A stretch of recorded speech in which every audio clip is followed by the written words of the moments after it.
Hey, good afternoon, everyone. Gary B, the Casual Comic Guy here. Got a special treat for everybody today. In the house with me today, we have David, and I don't want to use his full name, but here's David. He very knowledgeable guy, long history with comics, knows a lot about keys. David and I met on Facebook, where he reached out to me. He saw that I liked that character named Angela, and we started having conversations. And he's a local guy here that we met. We go to the same LCS, and we started talking. And David, why don't you tell the guests a little bit your introduction to comics? As what age were you? What got you into it? Cool, yeah. So I was about, I'd say about 6 or 7 years old. I went to a newsstand. My mom at the Titus Mall. Spinner rack or? Yeah, spinner Nice. rack. And it was a Silver Surfer issue. And that was my first comic. Yeah. But I actually got introduced to Silver Surfer when I was a kid at a friend's house. He had a Nintendo game, Silver Surfer. Oh, nice. And I thought that was the most... I did not even know he had a Nintendo game. I thought it was the most heroic being in the world, and I was hooked. That's right, sailing the galaxy. Yeah. And then I got the newsstand comic. And funny enough, he's fighting Mephisto. Oh, Mephisto, you know what I mean? is great. So yeah, you couldn't beat it. And so further on down the road, as I got older, like in my teens, 12, 13, my brother is an artist. He draws. Oh, nice. Yes, and he was really into cartoon characters, but he would draw Marvel and DC and Image, and he was a big Spawn fan. So I really learned about collecting and cherishing through his collection of Spawn. Wow, did he ever do a sketch cover for you? I have stacks of drawings I got to show you. Beautiful. Oh, yeah. Sounds like another interview. Yeah, right. Good stuff. Did he ever do a blank cover though for you, like a sketch on a comic? No, I never asked him to, but I should. Oh, that's a good idea. But he was also a big Batman fan. Nice. And that's where my love for Batman started. It was actually with the Hush series. And was that his favorite era or your favorite era, Hush? That was his, yeah. Oh, okay. Yeah, so, but anyways, it was an introduction to Batman, and then it just took off from there. So Hush was your first Batman? Hush was my first classic story Batman experience, yeah. See, mine was Brave and the Bold when I was a kid. Look at that. Neil Adams with the blue and gray suit and the yellow emblem. Yeah. It'll always be my favorite suit over all the dark ones. Really? Yeah. There's nothing wrong with the dark ones, but you know, you attach to something when you're young, and that's the one that stays with you. Yeah. And that blue and gray suit always stuck with me. Nice. So Batman, and then Spawn were Silver Surfer. Yep, that's right. But it was Surfer, then Spawn, then So who are your top five? My personal favorite. Your personal top five Marvel or comic DC? characters. No, just it doesn't matter who they are. Just your top five. I have to go per publisher, man. All right, give me your top five. So, we're talking DC. Let's go DC. All right, first. let's go DC. So number 1 would be Flash. Number 2 would be Captain Atom. Barry Allen Flash. Actually, or Wally West. Okay. Because I first read Wally when he took over for Barry. That's when I first started reading Flash. Okay, so you got Flash, yeah. Got Flash, got Captain Atom. Number 3, I would say Hal Jordan. Captain Atom is an underutilized character. Absolutely. Number 4, I would say Wonder Woman. And then number 5, I would have to go probably Shazam. All right. Yeah. So nothing too obscure, no deep dive. No, I mean, Captain Atom's a little bit of a deep dive because the general public doesn't really know him. And I'm glad you said that. For all the DC fans out there, in Captain Atom's defense, they know he's a lot more powerful than Superman. That's why they underutilize him, though, because how do you write him? Yeah, because, I mean, for example, in Doomsday Clock, they sent Captain Atom as like a fallback plan to attack Dr. Manhattan. And he was the only one to, like, blow him up, literally to skeletal form. The power of the atom. Exactly. So I feel like with Shazam, with Captain Atom, powerful characters like that, they don't want to overutilize them because it's going to overshadow Superman. Well, and it's which sucks. Tough because you can write yourself into a corner with them real quick if you're not careful. Because they're so powerful. Yeah, true. But if you put a nice personality behind them and nice story arc, some villains, I think you can balance it out, just like Superman. So before we get into our most some of the affordable DC keys that you brought over, What's your current favorite DC title running right now? Oh, that's a good question. So personally, Batman Beyond. Oh, nice. Believe Terry it or McGinnis? not. Yeah. Believe it or not. I mean, just. And they just introduced a Batwoman Beyond now, too, right? Yeah, they did. Yeah. Earlier in the series. So, that's pretty cool, yeah. But it's a solid story. I love it because whether adult or child, it has that middle ground. Either can get into it, find it to have depth, and at the same time find it to be, child friendly. Right. Parents don't really have to worry too much. It's a solid book, solid There's writing. material in there that you understand on a deeper level if you're an adult reading it. The themes are there. Right. Nice. Yep. Not too many, inappropriate innuendos for the kids. Actually, not at all. Huh. And that's cool. And that's great because it's tough when you're an adult collector and your kids want to read your books. Exactly. So I would have to say Batman Beyond. And it's ending soon in December. Issue 50 comes out. It'll be done. Oh, really? I did not know that. Unfortunately, yeah. I thought it was one of their more popular Bat titles. It really is. And like Chet talked about it before. And when, DC likes to end series out of nowhere. Right, like Harley just ended at 75. Exactly. But I heard that they weren't going to end Shazam, or are they definitely ending it? So they did it for a while, then they just brought it back not too long ago. I was going to say, because at first the news was, but I think with DC fandom is probably what revived that title. Yep, probably. Because they gotta bring Black Adam in, and right. You can't have Black Adam coming in without interactions with Shazam. Exactly. I mean, their two mythologies are so tied together from where their powers are rooted from. You gotta have it. It's true. Nice. Very true. You know a lot about DC from Marvel Guy. I do. It's not my forte, yeah, but I hear you, man. Yeah. I think some of their characters are cool, but I like the more obscure characters. Like I said, I'm really digging the new Adam Strange book. I'm liking that. I just don't tend to like their flagship characters. I've never been a Bruce Wayne Batman fan. And on the Marvel side, the character that you would most distinguish with Batman, that's the same as Tony Stark. He's always just been okay to me too. Alright, so you got money and you bought toys. And I know it's deeper than that. But I've always been like the poor ones that got kicked around a lot. Like, Peter Parker and, you got Dick Grayson over in DC. Mm-hmm. And even Billy Batson to some degree because, he's just a kid. Yeah, he turns into this powerful being, but at his core, he's just a kid. Yeah. They got humble beginnings, and those are the ones I like the most. Right. The humble beginning superheroes. Well, to speak on your point about like the Batman reference to Tony Stark, I actually would refer him more to, or like compare him more to Moon Knight. Believe it or not. Oh yeah, definitely.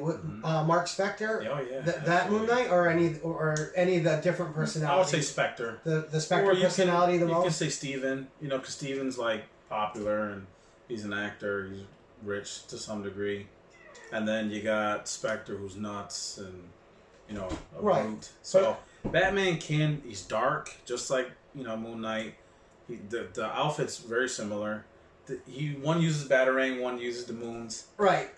So they're similar. Well, I mean, Marvel's Moon Knight was definitely a kind of copy of Batman, and what people don't understand is both companies have done that with each other for years. They have. And they have a mutual respect for each other, and they know that when the tide rises and floats one, it floats the other. That's right. So. You get all your ships together, you get the armada going. It's true. Yeah.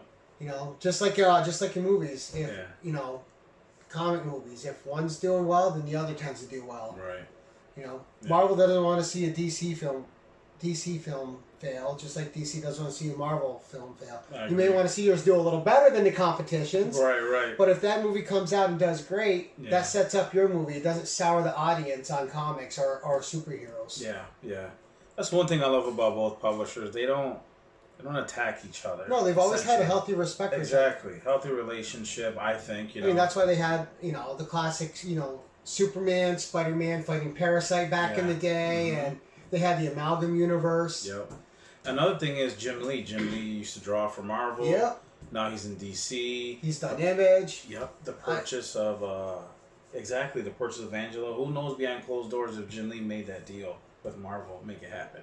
You see what I mean? Oh, yeah. So I love their relationship. I think they have one, and I like it. And that's where fandom's toxic. All these fans want to fight over Marvel, DC, Image, Right. Independence, whatever. There's no reason to fight. Nope. It's all comics. It's all the greatest thing about comics is there's a story for everybody. Mm-hmm. And if you can't get behind that, then you shouldn't be talking about it. Nope, you're right. But That's true. we're digressing. We're here to talk affordable DC keys, and I brought David in with that, and we're probably going to do some more with David because real easy gentleman to talk to. Thank you, thank you. Same here. Oh, great. So, David, what's your first affordable DC key that's attainable for someone just starting out key hunting for DC? Right. So I brought a limited number of them, but these stick out the most to me. I think they should stand out to everyone who's interested. Most of the keys, as everybody knows, are DC are Golden Era. Even some of the characters in the Suicide Squad. So they're hard to find. They're super expensive, right? Right. But I feel like there's some... Well, DC has the most expensive keys because it's such an old company. Exactly. And they were the first. And you know what I mean? If you find those old keys, they're so rare and the condition is so poor that they're worth a fortune now. Yeah, they're millions of dollars. You know, Superman... Action 1 auctioned off for $4 million. It was like a 9.4, You had that 9.6. DC collection last year Yep, that exactly. was just insane. Insane. So what's your first book that you want to sorry share about with us? that. No, you're good. So the first one We're I here want to to talk share... DC, so you go ahead and talk DC. I'm going to start low to high. So first one I want to bring out is this one right here. Which, it's a spec book to some degree. Correct, yep. But I think it's... And a modern key. Yeah, exactly. That's why I wanted to start with this one, the modern key. A lot of people say, oh, they're not affordable DC keys. This is Hell Arisen number 3. First full appearance of Punchline. What print you got there? This I'm is curious. first print. Nice, 9.8. Good get. Yeah, 9.8, exactly. So, for example, let's just say she becomes a, real popular character. Boom, 9.8. This thing's gonna blow up. And we didn't say the character though. Punchline. Punchline, I did. Yeah. Oh, did you? Okay, I'm yep. sorry, I missed it. Yep. Punchline is Joker's new girlfriend, and she was very prominent in Joker War. She helped him devise all those plans, so really hurt Bruce Wayne. And the speculation is she's gonna be used a lot more going forward. Don't be surprised if you see her as a villain in a Birds of Prey Part 2 to be for Harley Quinn. Right. You don't know what direction they're gonna go in, so this is an excellent spec book and key. Well, especially these days, I don't think DC or Marvel are introducing new characters without the thought of using them in future media. Right. The thing is, though, you got to consider too. Given that is a minty fresh book. It is beautiful. DC's really pushing their shows and they're pushing their movies, and I just feel like it's an affordable, and that's another thing I want to talk about, the affordability. This book, Raw, you can either Raw or Slabbed, you can find it for between $100 to $200. Right. You know what I mean? I won this one at an auction, Chet's auction. I paid less than $200. It's a 9.8. Yeah. Okay. Yeah, you didn't have to worry about sending out to get graded. It was already exactly. graded. You just never know. Somebody on eBay might sell it $220, $210. And once these books, right? And once these books start getting, once these keys get really hot, and in the higher grades is where you see the biggest price jumps. So a 9.6 to 9.8 could be hundreds of dollars. Yeah. Where a 6.0 to a 6.5 is going to be maybe $20 to $30. Mm-hmm. Once you get in the mint grades, those prices can jump extremely. Yeah. A 9.2 and 9.8 could be $1,000 difference. It's just, it's crazy how much they can jump. It's true. And for people like myself who are just not interested in like the cash value, because I really am not.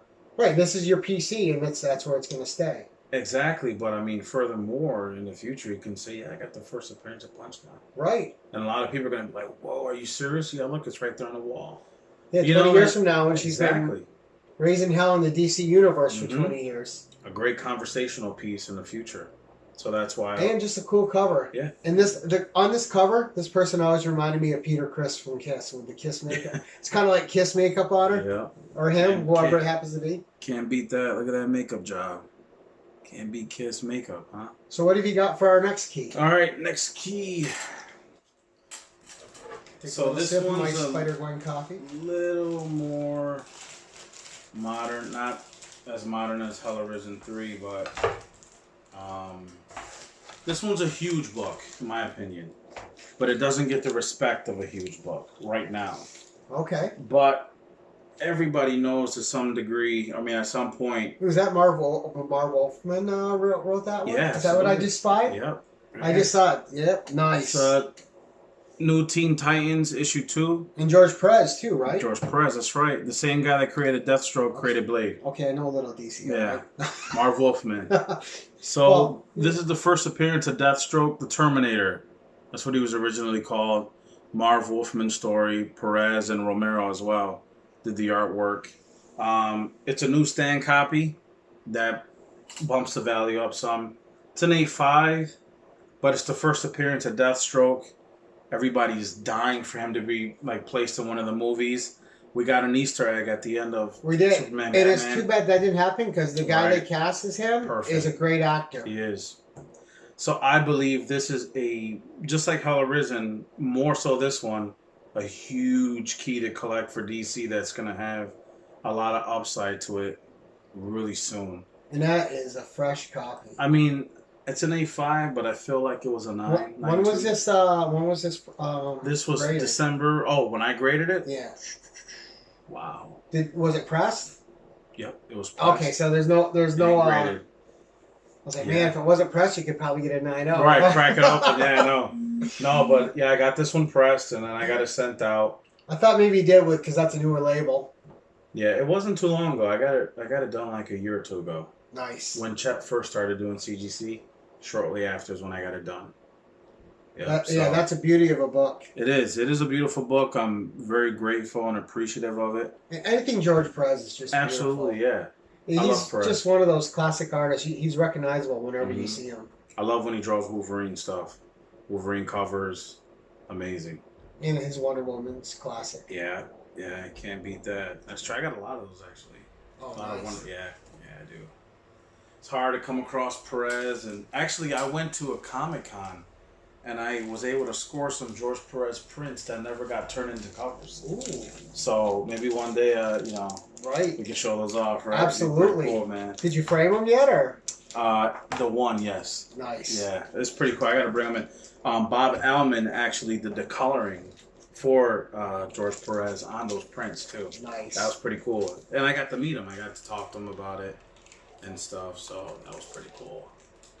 So yeah, next I one. wish I could meet some people. It's hard where we live in Rochester. I Yeah. mean, you have to do some traveling to meet some guys. I went to Elmira's Comic-Con actually, and that's where I met him. I didn't even know they had one. Yeah, I actually met Bob Wyachek. He had some prints from some Wolverine issues that he did. They were beautiful. And Cable number 3, first appearance of Weasel. I have it, and I have it signed by him. Oh, He nice. signed it for me. Yeah. He says, look, I got a beautiful copy of Cable, because he got to my Cable. And he's like, yeah, I've done some Cable. Would you like to buy a Cable book and I'll sign it for you? I said, absolutely, man. So sure You enough. don't have to ask me twice. Right. He gave me the first appearance of Weasel. I'm like, nah, I'll take it. And then he Right. signed it. It was pretty cool, man. Yeah, not only a signed book, a first appearance signed book. Exactly. So I'm thinking about getting it verified by CBCF. I think it's pretty I got a turtle book signed by Eastman. I'm going to try out CBCS Wow. for the first time. How'd you get that done? Where'd you see him? I didn't see him. I You got bought it already signed? No, came in a mainstream mystery box. Oh, are you actually. serious? Paid for the box itself. Cool, man. All right, so this one's more on the bronze end of things, a little older, but I believe it's a huge key book to have with DC, and it is Green Lantern, Green Arrow, issue 87, and it's the first appearance of John Stewart. Nice. 75. That's definitely just because that's going to blow up as soon as he's in a film. Exactly. And they're speculating or they're talking about doing a show on HBO Max They are. of like John Stewart's story as a Green Lantern. And they're talking about putting him in the movies. Supposedly he's going to be in the new Justice League remake. They're going to have like a cameo. So Nice. you never know, man. Well, it's only a matter of time before they start using more of these lanterns. Yeah. You know, you're gonna have Guy Gardner. You're gonna have Yep. Kyle Rayner. Yeah. I'm blanking on the newest one. What's her name? Oh, I just blanked. I want to say it and blanked Oh, on it. Jessica. Yes. Yeah, and then there's Simon. Being old's hard. There's Simon, and then you gotta consider an honorable mention for Modern Keys is the Gold Lantern in Legion of Superheroes 7. That's another one. But anyways, to stay on this topic, this is also a Neil Adams cover. First appearance of John Stewart. It's also the second appearance of Guy Gardner. So this is a great key to have, and it's affordable. I mean, for big collectors, you're talking like maybe $400 or $500, but compared to some books, that are like $2,000-$3,000. 7.5 is a good grade on that. Exactly. And you know they are becoming harder to find, especially so, a 48 pager, because it was harder to keep those spines intact. Yeah. And then this one in particular, I don't really have too many spine breaks, and the staples are intact. Well, and it presents better than a 7.5. It does. I was thinking about getting it cracked open because this Mind one if actually. I'll put that up to Yeah, the camera absolutely. for them? I actually bought that one slabbed already, so. Look at that, guys. Beautiful book right there. Yeah, it's a beauty. They're really one of my favorites. And again, you can never go wrong with Neil Adams. No, you can't. You really can't, man. So, a great key to have right here. Great. I mean, with all the speculation for John going around. And like you said, it's just a matter of time. It is. It's just time. And some people, I get it. Some guys want to, or, whoever, want to make money right away and flip them. And I know there's people out there like that. And whatever, more power to you, right? I'm not going to judge anyone, but. And at some point, all those Lantern books are going to go even bigger when they do a teen movie. Yeah. Like a Green Lantern Corps. When Right, you're going to have exactly. after they've all been introduced slowly. Yeah, exactly. But like I was saying, but if you want some really good keys for the PC collection, for your PC, that's a huge one in regards to DC. So, and last but not least, probably my favorite DC key right now. For today, at least, guys, we're going to have this guy back with more DC keys and other key books that he owns. Cool. Well, man, appreciate that. This one's heating up, and it's a big book. And I think everyone will know why as soon as they see that cover. And I highly recommend anybody that is interested or wants to get into DC keys, you pick this one up first. This is the first. And soon. Soon, yes. And soon. Yeah. Because it's about to become a lot more expensive, most likely. I lucked out. I actually won this in an auction. Nice. It's like $75, if I'm not mistaken, through chat. So this was amazing. You can get some good deals on his auctions. You can, man. Some people overpay sometimes, but that's the nature of an auction. Yeah. Some books go for way more than they're worth, like that Spawn #1. Yeah. I was like, wow. I know, but it was a 9.8. Yeah. When the movie's done, that thing's gonna skyrocket. So everybody's gonna want it. But anyways, again, they're for the PC, right? So. Right. But this one right here, definitely a PC grab and just a gem for me. This is a first appearance of Black Adam.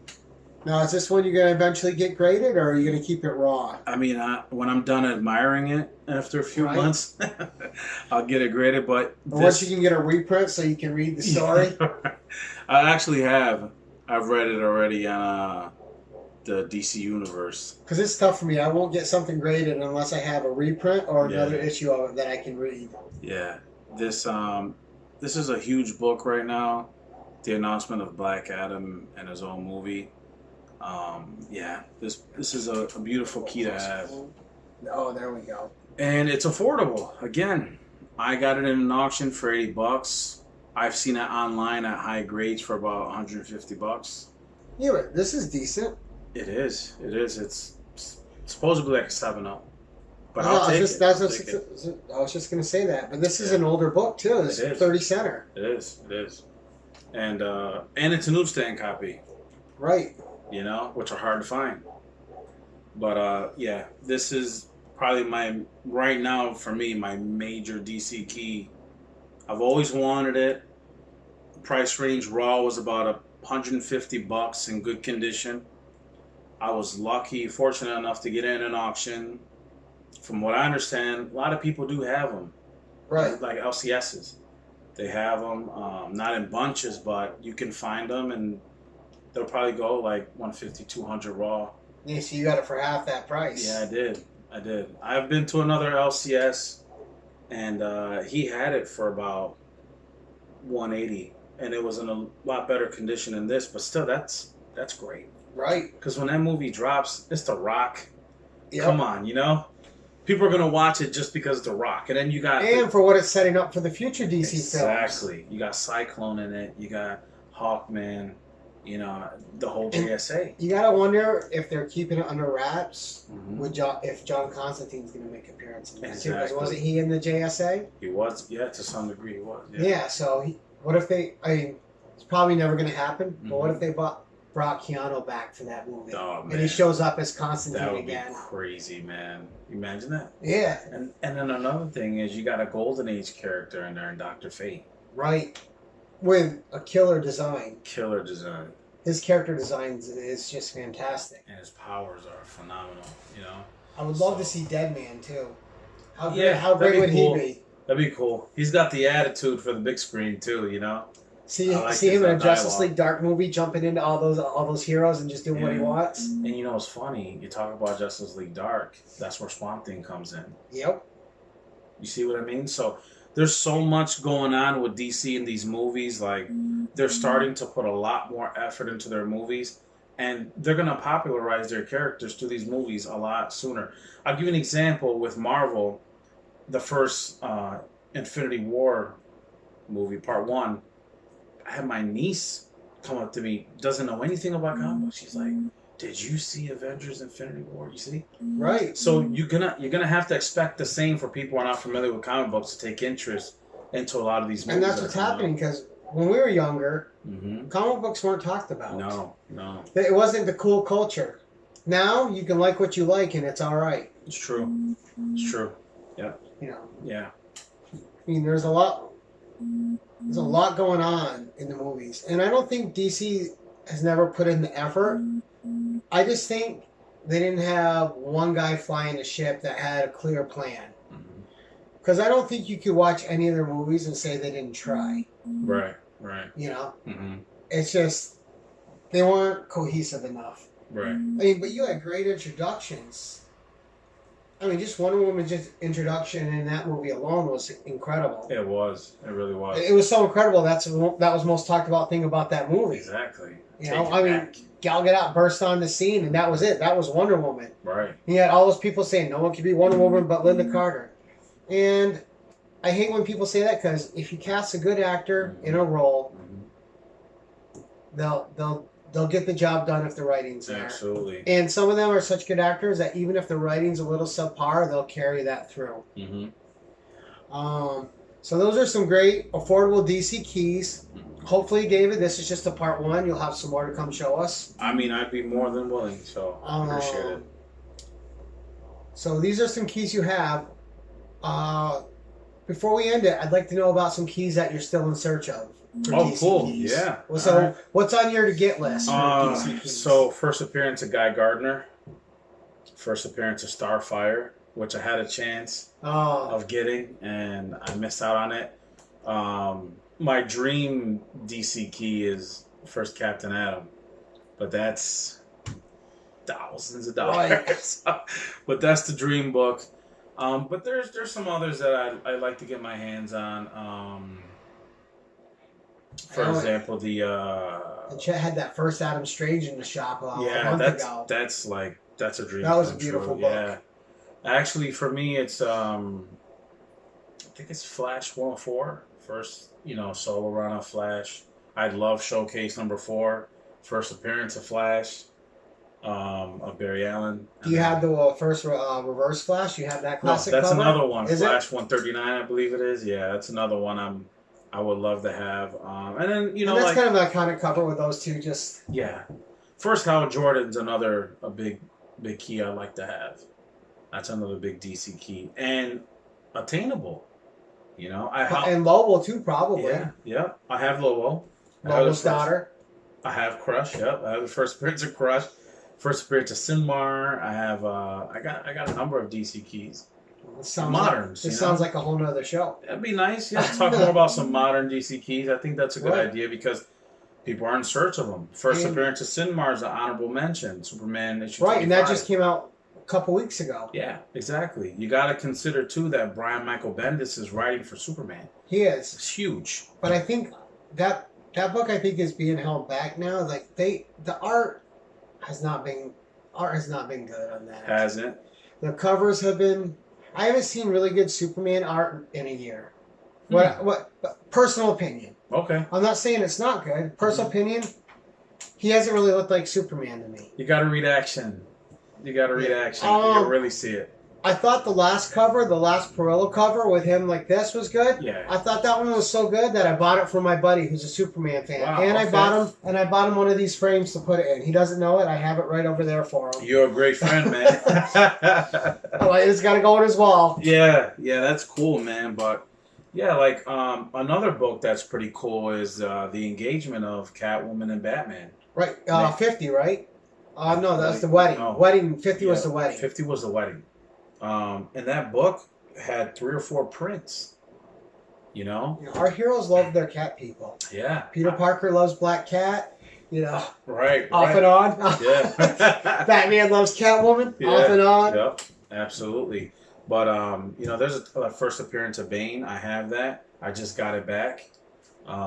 Really nice grade. And, it's another first appearance. Who knows? He may come out in a movie and then, boom, the book blows up. Tim Drake hasn't made the scene yet. Tim Drake's another one. You have that classic cover that is what? Yep. You can get it for $10 with him on the cover the first time in his Robin suit. Yep, I believe so. Cover. You got Batman. I got it in a box over there. Batman 629, the first appearance of Red Hood. Right. Like actual Red Hood. So that's another key. And whoever thought Jason Todd was coming back, right? Yeah. After that, you're like, oh, wow, they just really did away with that character. How about this book? This one's a super honorable mention. The Batman Beyond #1, the first volume. That book right now is almost $2,000. Wow. And it's so hard to find. And I talked to a couple of LCS owners, and they were telling me, I had these books in the shop, $4 or $5, like 2 or 3 years ago. And now they're worth $2 or $3 grand. So you just don't know. Just like Ultimate Fallout was a book you could pick up in dollar bins, and all of a sudden it's gonna stay at that grand now forever. Mm-hmm. It may fluctuate between $1,200 and $1,500. Yeah. It'll hit a peak when Miles Morales appears live action. Right. But I don't think you'll ever see that book go under 1,000 again. No, never. You'll never. Another thing is DC 52 Week 11. It's the first appearance of Batwoman, the current Batwoman. Cassandra Cain? Nope. Cassandra Cain is orphan. Oh, okay. Yep. See, I don't know everything about DC. That's all right, man. Little by little, you get there. Yeah. Barbara Cain. Oh, okay. Yeah. And it's cool because there's some diversity there. Right. She represents the diverse community. See, I don't know anything about her, so this is you giving me an education. The LGBTQ community. Okay. Which is cool, Right. I mean, you want everybody to feel like they got a character that they can relate to. Well, you have to. Comics are for everybody. Yeah, absolutely. They really are. But again, it being that, it's also like a spec key issue. Right. It really is. Another one is the first appearance of the black suit, Superman's black suit. Right. Where he can absorb more sun to, power up. Heal himself, because that's when he just got defeated by Doomsday. And I say defeated because Doomsday whooped his ass. Excuse my French, but he really did. He really did. Honestly, I've never been a Doomsday fan. I just thought, wow, what a a muscly clay man. It's, it's like he's all rock. Yeah, and then he gets beat, then he adapts, and he gets beat, and then he adapts. I'm like, all right. You can never kill him. You got to throw him in the Phantom Zone.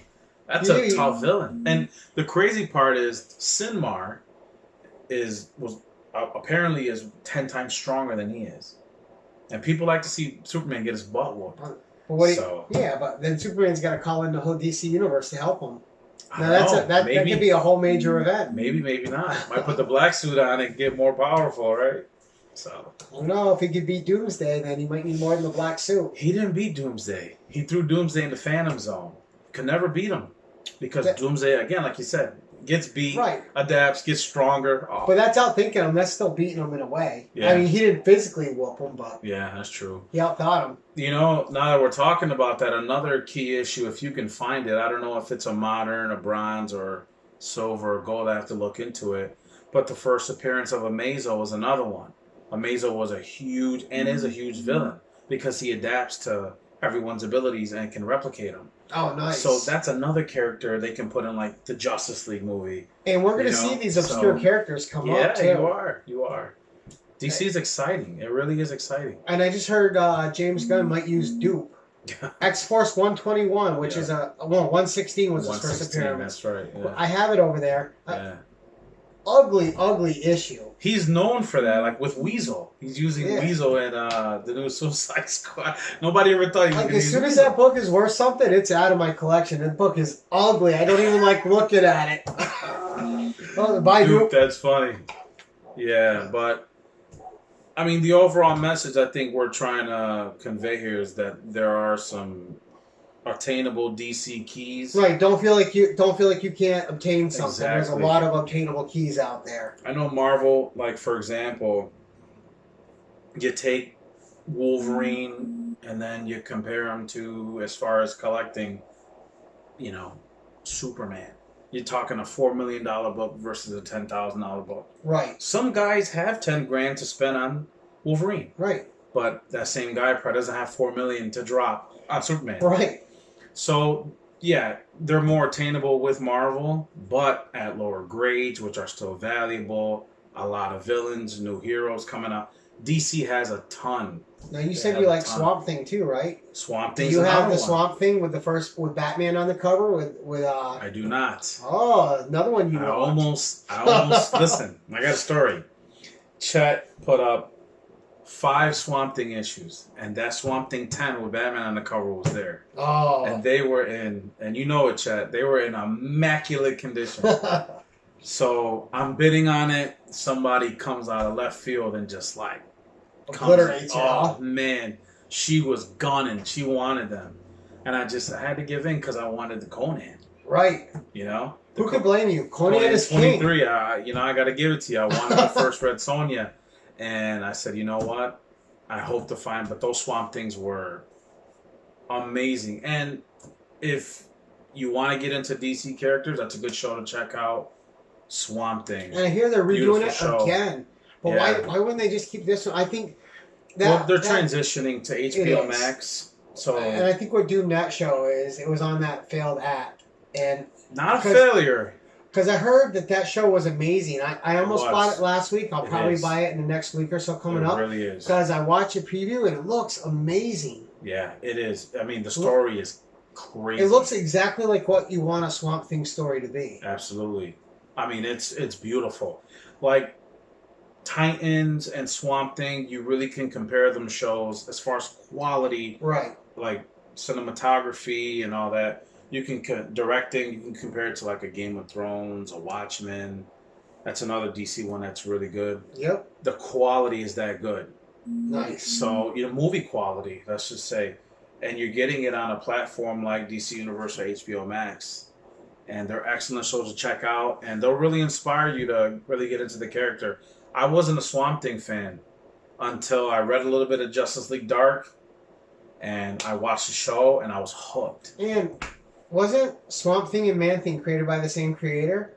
I believe so. Lin Wayne, right? I believe so, Yeah, yes. I think he created both. I believe you know- so. Yeah. Both these people need a thing. Let's give them a thing. Yeah, right. And that's another thing, like the Man Thing, you never know if that's going to be a big key. No, yeah, and Right. the Man Thing's awesome. Yeah. And he then- had a little movie, He did. and it was underrated. It wasn't AAA, but it was a Yeah. decent little flick for what it was. Right. So same creator with Swamp Thing, House of Secrets '92. Yep, classic cover. It's an expensive book, but again, if you're a guy that can afford an X-Men 181 at 5-6 grand, you can get a beautiful copy of House of Secrets for 3 or 4 grand, Right. and probably even more inexpensive if you buy it raw. And they're out there. People have them. And the thing is So- even though some of these properties have already seen success on the big screen, Mm-hmm. you know, like the Dark Swamp Things, Yep. you know, The TV show, they had the first TV show, which ran for 3 seasons. That's right. But even though these characters have seen success, they haven't seen success in the era that is this era now, where when something blows up, it becomes huge. Right. Back then, even when Batman first came out, everything didn't really blow up. True. Everything it went up, but now with how global all these superhero flicks are, and the production budget and the writing that's going into them, once a character hits, it hits. And those books that are directly affected that property have been skyrocketing. I mean, Miles Morales hasn't even hit yet in film, except for the Spider-Verse movie. Right. And you already see what that book's doing. That's off a video game. Yeah. Just as crazy. Same with Kamala Khan. Another one that's like skyrocketing. But that's a whole nother Marvel conversation. Whole nother. This is DC. But I think we'll wrap it up here. We'll save some chat for the next show. Yeah, cool, man. You're obviously welcome back anytime Appreciate you got it. freedom in your schedule to come by and visit. Guys, this is my special guest, David. David, thank you very much for your time. Always a pleasure, man. Thanks for having me. Really appreciate it. Meeting you this Thank year you, has been fantastic for me. I've loved talking Same to you. here, I love man. your knowledge. Same here. I love how open you are about everything and how accepting you are about everything, and you always have a home on my show. Thanks, man. I really appreciate that. So, everyone, I hope you enjoyed David. Thank you. If you do, You better enjoy him because I'm going to have him so. back. I'm going to force him on you. Thank you, guys. So until next time, guys, let us know in the comments section what you liked about the conversation, what you want to see in future conversations. We're going to have him back for his top 10 slabs Marvel, top 10 slabs DC. We'll go over that for funsies. And until next time, guys, keep it casual.